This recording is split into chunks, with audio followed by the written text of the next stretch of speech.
Hi, I'm Tracey Masella, and we are back with Straight Talk with Tracey. I'm joined today by Michaela Scully, a social worker at Silver Hill Hospital and the Triangle Community Center in Norwalk, Connecticut. Thanks for joining us, Michaela. Yeah, thanks for having me. Happy to be here. So today we're going to have some straight talk about LGBTQ issues, right? So by straight, in this context, we mean open and honest. Yeah, so I thought we would start by talking about some basic definitions of the LGBTQ community. Yes, absolutely. I know definitions are something that gets really mixed up for a lot of people. Some people know the basic definitions, and then there are so many definitions. Basically, the LGBTQ, the basic format we use is lesbian, gay, bisexual, transgender, queer, or questioning. So queer is a term that has a lot of heat for some people, but it's actually a reclaimed affirmative term. There's a lot of community centers and colleges that use that word, like as queer studies majors. It's an okay term to use as long as you're not using it in a derogatory way. So anything could be kind of used in a derogatory way if you want it to be, but if someone identifies as a queer individual, it's fine to use. So that reclaimed term is empowering for a lot of people to take that on. And some people use it to define the LGBT community as a whole. They might say the queer community, they might say the gay community. LGBTQ is pretty widely used, but that is also okay to say. Right. There's a number of other terms that are really commonly used now as well. For example, one you might hear a lot is pansexual, which means that you are attracted to someone regardless of gender. So someone might identify as male, female, they may not identify as either. You still have the potential for attraction. That brings up an interesting point to me. Definitionally, I think that people get confused between gender issues and sexuality issues. So maybe you can tell us, how do we discern between those two? Yeah, absolutely. So first of all, I think it's so confusing because it's all in one term, right? LGBTQ. So people think that, okay, maybe these issues are the same or they're interconnected. They are interconnected because obviously if someone identifies as someone who is attracted to the same gender, then gender comes into play, right? Right. So gender is basically how you identify yourself in feeling like you are male or female or neither or both. So, and sexuality is who you are attracted to. I see. So who you are attracted to could be anywhere along the spectrum. How you identify gender-wise could actually be anywhere along the spectrum as well. Traditionally, people think of these things as binary, meaning black and white. So male or female, boy or girl, and sexuality, gay or straight. And really both are more of a spectrum. And people are starting to identify with that more and more and come to an understanding of what that means and think of it in a less traditional way. Right. And it's not the first time that that's happened. A lot of people think that it's this new thing to see things on a spectrum, but really if we look at ancient cultures all over the world, they've had a more broad view of gender and sexuality for as long as we've been recording it. It's just over time, as many more traditional views came into play, that kind of got downplayed. So interesting. So are there statistics about over time? I've heard at one point at any given time 8% of the population identifies as LGBTQ. That might be an old statistic that I've heard, but is there any current research that shows that over a period of time there hasn't been a tremendous increase in people who identify in this way? So that's really difficult to answer because we do have statistics, and at the same time there are reasons why people wouldn't come forward or do not identify in that way publicly or would want to put it on any kind of paperwork. Exactly. Right. So it's really tough for us to know, and that gets into other issues of like discrimination and things like that we can touch on.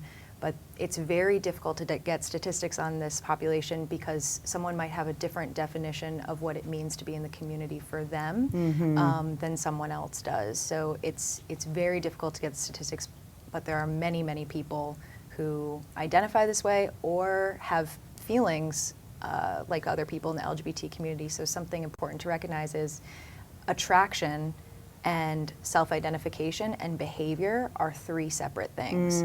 So someone may have been in a relationship with a same-sex partner and identify as straight.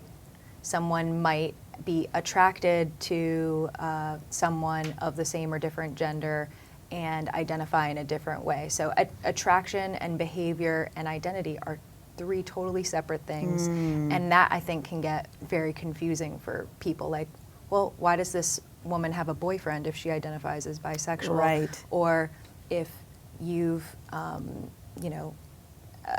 engaged in sexual relations with someone of the same sex, why do you identify as straight? So it's very confusing for people. So those 3 things, it's just important to understand what someone's comfortable with and what their experience is. Right. So it can be tough. So given that confusion, both internally and in any given environment that someone is in a family, in a community, in a school, what are some of the major issues that kids that are in this community are facing?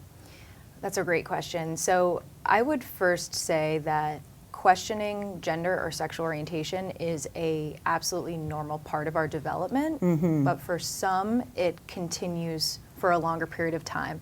Pretty much all of us have said, am I a boy? Am I a girl? And some people just is, yeah. And that is questioning. That is wondering what I am and who I am in the world. And we all do that. And the same occurs when we realize that that we might have feelings that are different from our peers when it comes to who we're attracted to or who we want to be close to, who we want to be around, who we might have sexual feelings with or just romantic feelings for. And we question these, and then we discern things from these questions. Now, I think while this natural questioning is happening for kids, there's more and more information out there. They have access to more information that might help give definition to their experience. And labels have the power to be very affirming, but they can also be very oppressing at the same time. So I think way far in the future, we won't really need labels very much, but right now it really is empowering for people who are different and have different feelings or feelings that are less common to feel affirmed and to know that there are other people who have these feelings as well. So for someone to use an identifier, it can really help them function in the world because it helps them, even if it's a box with very, very dimmed edges, very dimmed edges, it is something, and it feels like you have a place in the world. And I think, sometimes parents and teachers and even peers get very scared. What does this mean for this person? What does this mean for my child? Sure. And really the best thing to do is to just really try and be as understanding as possible to where someone's at in the moment. The questioning period could continue for a long time, and just understanding that it's okay and normal to question and just to meet someone where they're at. So some of the biggest challenges might be peers who are not understanding, peers who either don't acknowledge these feelings in themselves or who have never had these feelings become fearful or aggressive of things that they don't understand. I mean, kids can be pretty brutal. Yes. Bullying is not a new thing. It's existed forever, and it's just year after year people find new things like to point out. If something's different about someone, I want to point it out or make a comment about it so I can feel more secure in my space is typically what we see. Right. But what that does is so damaging to the other person because they might feel innately flawed in some way, when really it's just human variation. Gender and sexuality is human variation. Right. That's a good way to put it. So even though we've had an increase, mostly probably due to social media and the internet and access to information, though kids have more ways to identify and feel a part of, not so alone and not so marginalized, I think in individual communities they probably still are pretty marginalized in certain families, in certain religions, in certain cultures, in certain communities. Absolutely. Is there an increased risk because of that marginalization for mental health issues, anxiety, depression, suicidality, eating disorders? 100%, yes. So that's a really great question. For those who are in the LGBT community, they have a higher risk of all of what you just said. All of those, for mental health issues, for substance abuse, for eating disorders, homelessness, all of those things. So the reason that is primarily due to lack of acceptance and internalized shame, homophobia, biphobia, transphobia, whatever it is that's internalized from your environment. It's not like, oh, someone who is in the queer community is innately born with these genes of also having mental illness and substance abuse. Those are totally separate. Right. It's just the fact that they are dealing with another stressor. And we call that minority stress, and other minorities experience this as well. Just having a certain place in the world and not feeling as secure and safe as other people who do not experience that minority stress might feel is another risk factor that's tacked on, added on, including, that might be added on to other family stressors, to genetic predisposition for mental illness or eating disorders or substance abuse that's already there, and then tack on another stressor of being in a community that not everybody understands. Right. That raises the risk quite a bit. And there's not always support out there. People don't necessarily know how to cope. And people might utilize things that they're just utilizing to get by, whether it's substances or acting out as kids, just not understanding where they fit. And that's something that, it's hard enough to be a teenager, when you're not an LGBTQ youth, but to not understand this other aspect of who you are can be really tough and really detrimental. So.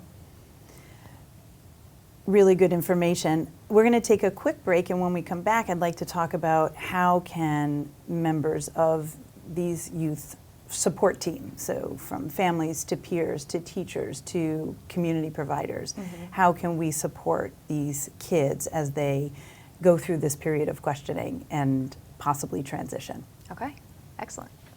For 1 in 4 Americans, mental illness hits close to home. And since 1931, Silver Hill Hospital has also been close to home. For individuals and families facing the challenges of mental illness, Silver Hill offers a highly trained, compassionate staff that provides state-of-the-art care in a beautiful and private setting. If mental health issues hit close to home, remember, there's a world-class psychiatric hospital right in the neighborhood.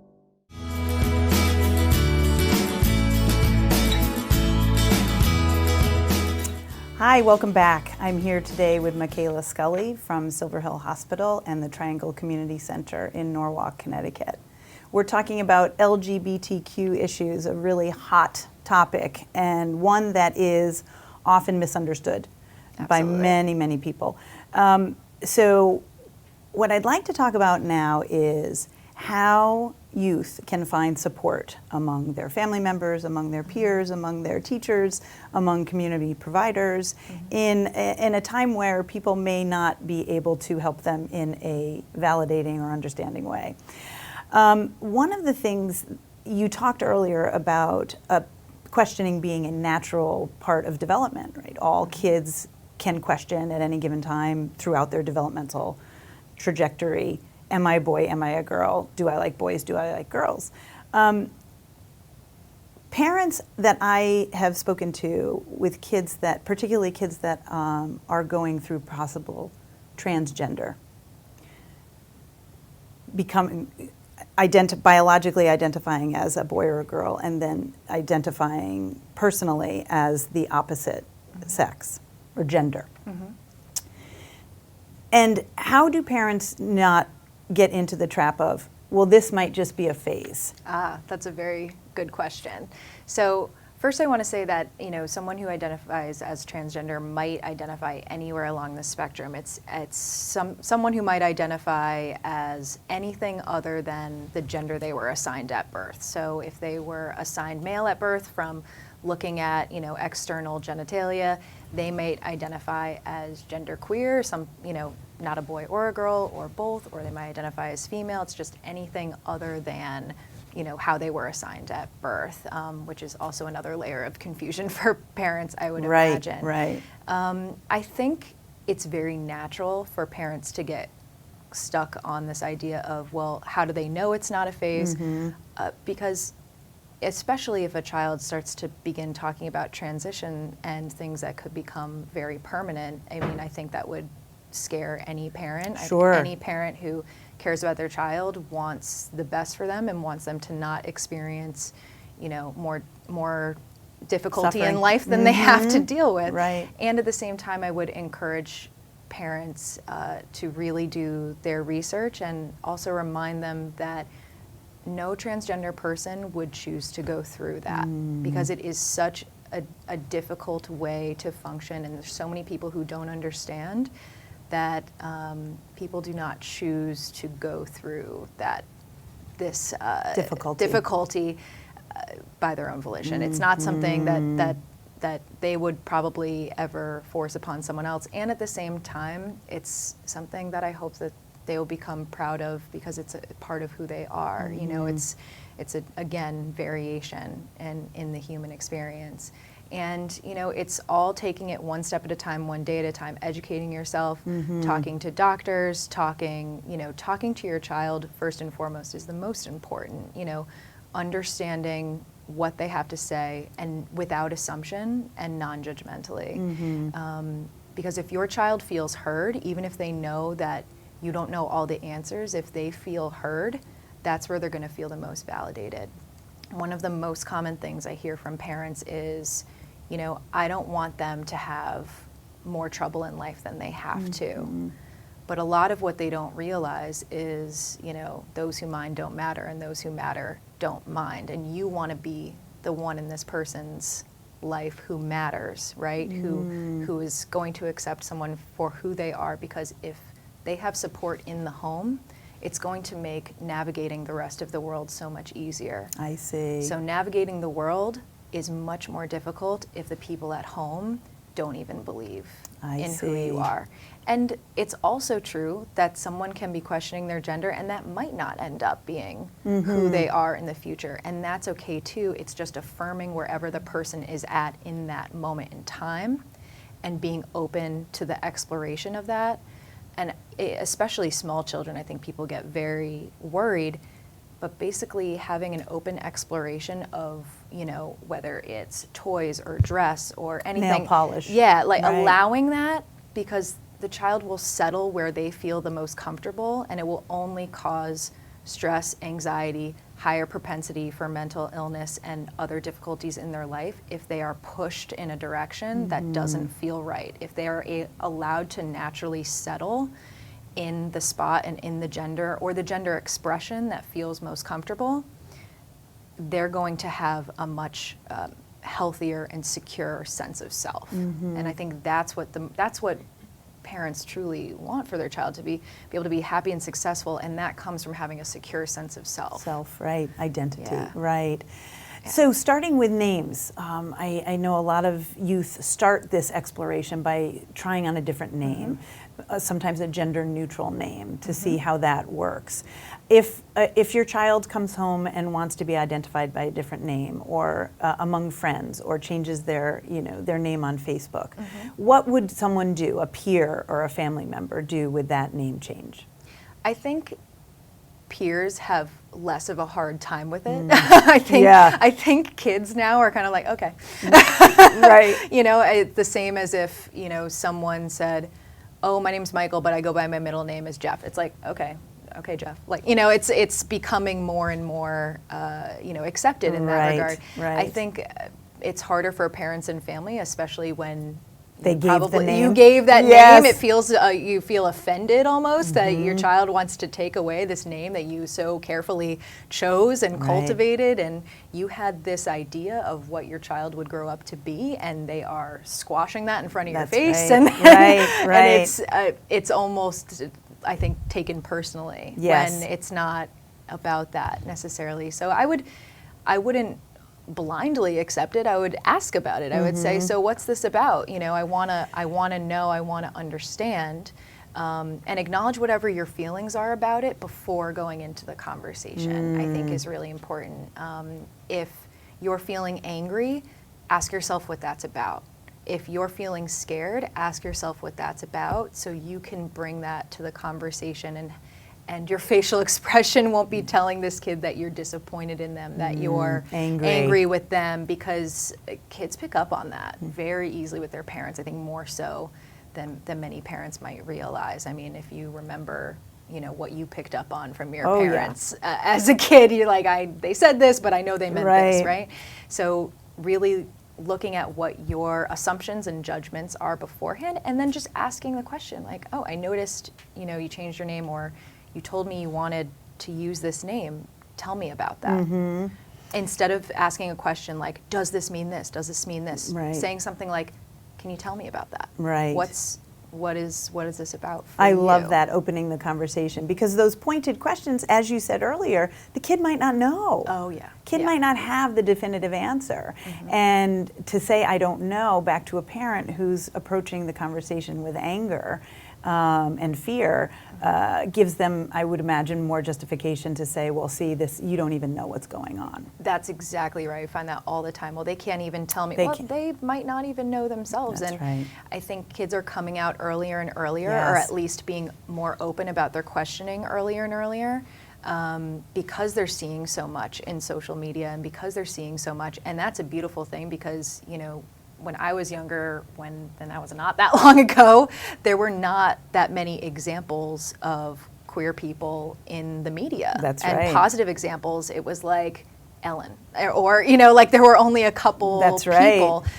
So now that there are more people, that's great. And at the same time, that creates expectations of what you're supposed to be, what you're supposed to look like. I see transgender women in the media, and how can I ever look like that? Right. Like, that creates even more different expectations. But the point is, you know, kids are coming out earlier and earlier, being more and more comfortable with questioning earlier and earlier, and the systems surrounding them aren't ready for it yet. Parents aren't ready for it yet. Teachers aren't ready for it yet. So it's not like this is a new phenomenon. It's just that people are more open to talking about it. And at the same time, the rates of homelessness for LGBTQ youth are higher than they ever have been before, because kids are coming out earlier and earlier, and parents are saying, hit the curb. Yeah. So people say, oh, well, it's getting better. Isn't everything getting better? Yes and no. Like you Right. said, individual communities, not necessarily. And so when someone doesn't have a supportive home, that's going to increase their likelihood. I mean, the rate of, that increases their likelihood of HIV/AIDS, it increases their likelihood of mental illness, substance abuse, all of that, when you don't have a supportive home to go back to. I want to end with resources. So you are an integral part of the Triangle Community Center in Norwalk, which is the only LGBT community-based program in our county. Is that correct? Yeah, the only LGBTQ center in our entire county. So they started very small, and they've been around for over 20 years now, and I run a transgender, gender questioning, genderqueer youth group there, and there's a number of different programs there. There's also, you know, general LGBTQ youth programming. They have Pride in the Park every year. They have support groups. They have social groups. They have 12-step meetings there. They have all sorts of events that they curate, you know, on monthly basis, weekly basis, and they educate the community. They go out and educate the community. So they go to schools, they go to police stations, they go everywhere. So it's an incredible organization that's doing so much for our community. And they have case management resources there. So if any parents or family members or youth are in need of resources, going to just email them or call them and to get a list, case management resources. I want a therapist who understands, bisexuality, like just Right. anything, you can get it there, any resource. And there's also True Colors out of Hartford has a huge resource list as well, of affirming churches. I mean, everything that you would want to find, they have. So definitely give to these support organizations. Yes. There are obviously larger organizations, but those are the Connecticut ones. Local for the our local kids, ones, right? yeah, And our absolutely. families, yeah. Absolutely. Thank you so much for being with us Yeah. today. We are going to have a list of resources on our website at Silver Hill Hospital and also associated with this broadcast. So Great. thank you so much for being with us. Thank This you is for a having me. huge topic. We could probably talk for hours Oh, and hours. absolutely. But I very much appreciate your expertise and your time. Thank you. Thanks Thank for having you. me.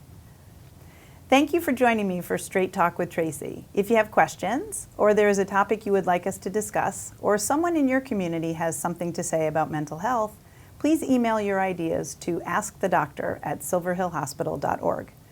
Please join me next month, where I will be visited by Dr. Erin Clyfield, and we will talk about body image and self-esteem.